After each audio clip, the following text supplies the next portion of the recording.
आकाशवाणी समाचार सेवा प्रभाग की प्रस्तुति विश्लेषण।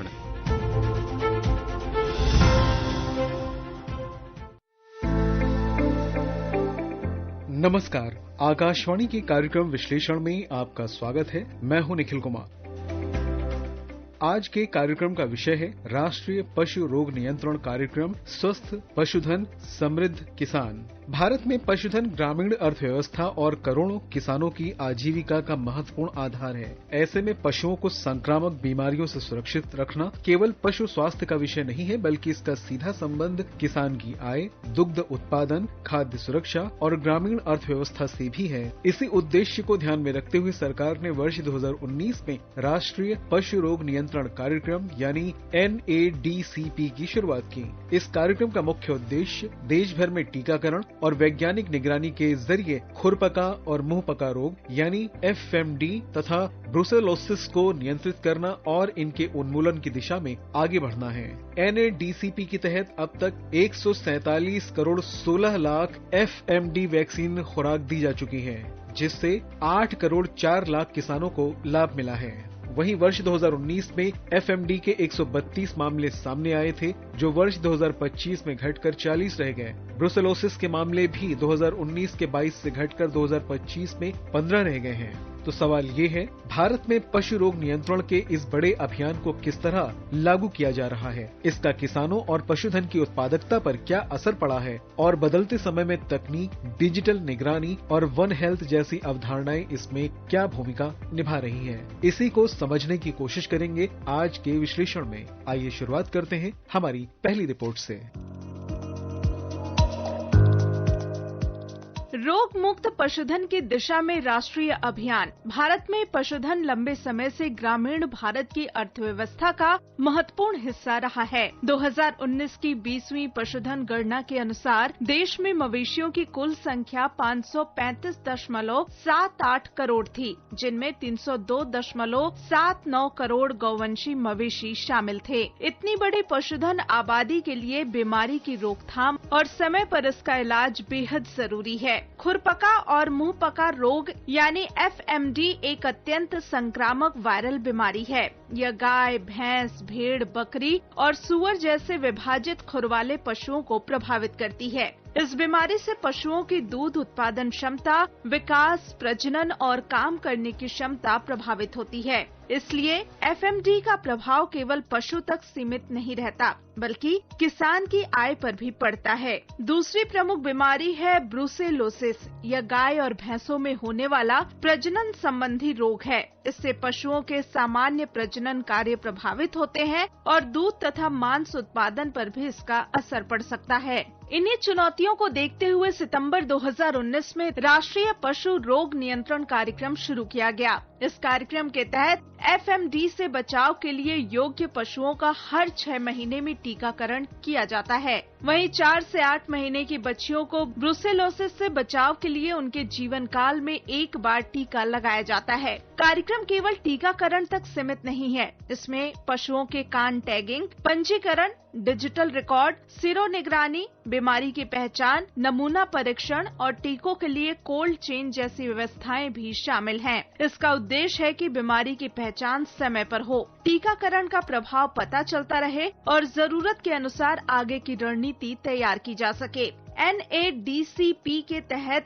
अब तक FMD के 147.16 करोड़ टीके लगाए जा चुके हैं। इसका लाभ 8.04 करोड़ किसानों को मिला है। टीकाकरण के बाद की निगरानी से भी सकारात्मक परिणाम सामने आए हैं। वर्ष 2025 में टीकाकरण के बाद की निगरानी में गायों की बच्चियों में 75.63% और भैंस की बच्चियों में 67.17% सेरो कन्वर्जन दर दर्ज की गई है। यानी टीकाकरण के बाद बड़ी संख्या में पशुओं में बीमारी के खिलाफ एंटीबॉडी विकसित हुई है। पशु स्वास्थ्य के क्षेत्र में एक और महत्वपूर्ण कदम है दूर दराज के क्षेत्रों तक चिकित्सा सेवाओं की पहुंच। 29 राज्यों और केंद्र शासित प्रदेशों में 4019 मोबाइल पशु चिकित्सा इकाइयां संचालित हैं। ये टोल फ्री नंबर 1962 के माध्यम से किसानों के घर तक पशु चिकित्सा सेवाएं पहुंचाती हैं।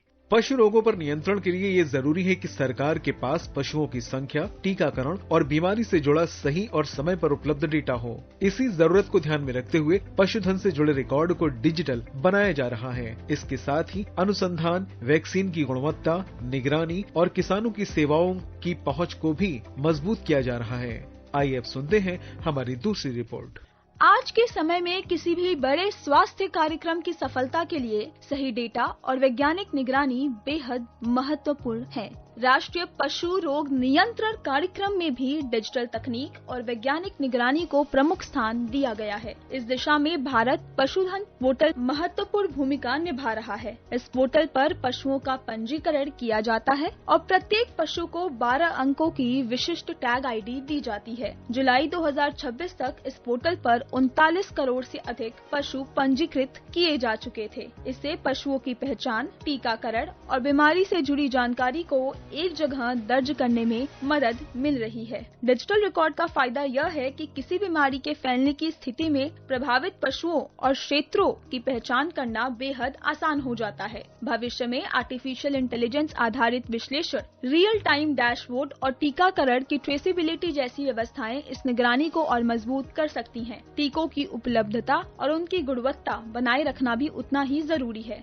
इन प्रयासों का संबंध केवल बीमारी को कम करने से नहीं है। सरकार का उद्देश्य वर्ष 2030 तक प्रति पशु प्रति वर्ष औसतन 3000 किलोग्राम दूध उत्पादन हासिल करने की दिशा में आगे बढ़ना है। इससे स्पष्ट है कि पशु स्वास्थ्य को अब केवल बीमारी की रोकथाम के नजरिए से नहीं, बल्कि पशुधन की उत्पादकता और किसान की आर्थिक स्थिति से भी जोड़कर देखा जा रहा है। वन हेल्थ का मतलब है मानव स्वास्थ्य, पशु स्वास्थ्य और पर्यावरण को एक दूसरे से जुड़ा हुआ मानना। अगर किसी पशु बीमारी की समय पर पहचान हो जाए और उसे नियंत्रित कर लिया जाए तो इससे इंसानों में संक्रमण का जोखिम भी कम किया जा सकता है। महामारी के अनुभवों ने हमें ये भी दिखाया है कि भविष्य की स्वास्थ्य चुनौतियों से निपटने के लिए पहले से तैयारी जरूरी है। इसी पहलू को समझते हैं हमारी तीसरी और अंतिम रिपोर्ट में।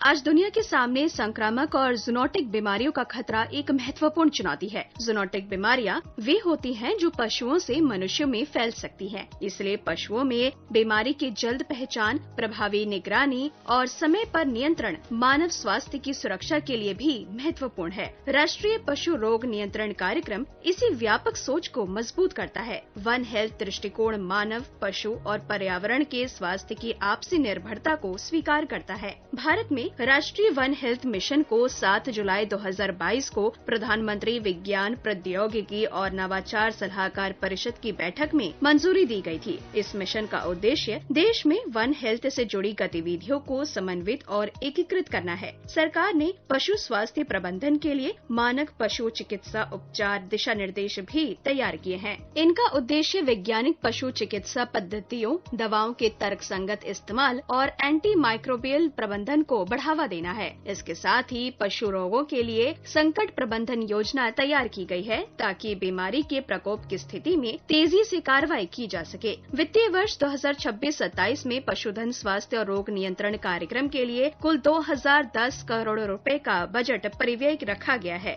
इसमें रोग नियंत्रण, पशु चिकित्सा सेवाओं और पशु स्वास्थ्य देखभाल को एकीकृत तरीके से आगे बढ़ाने का प्रयास किया जा रहा है। इस तरह NADCP ने भारत में पशु स्वास्थ्य को एक व्यापक और डेटा आधारित व्यवस्था से जोड़ने की नींव रखी है। भारत के लिए पशुधन केवल कृषि से जुड़ी संपत्ति नहीं है, ये करोड़ों किसानों की आय, ग्रामीण रोजगार और देश की खाद्य सुरक्षा से जुड़ा हुआ है। राष्ट्रीय पशु रोग नियंत्रण कार्यक्रम के तहत अब तक 147 करोड़ 16 लाख FMD वैक्सीन खुराक दी जा चुकी है और इससे 8 करोड़ 4 लाख किसानों को लाभ मिला है। विकसित भारत 2047 की दिशा में आगे बढ़ते हुए पशु स्वास्थ्य में निरंतर निवेश किसानों की समृद्धि के साथ साथ भविष्य की महामारियों से निपटने की राष्ट्रीय क्षमता को भी मजबूत कर सकता है।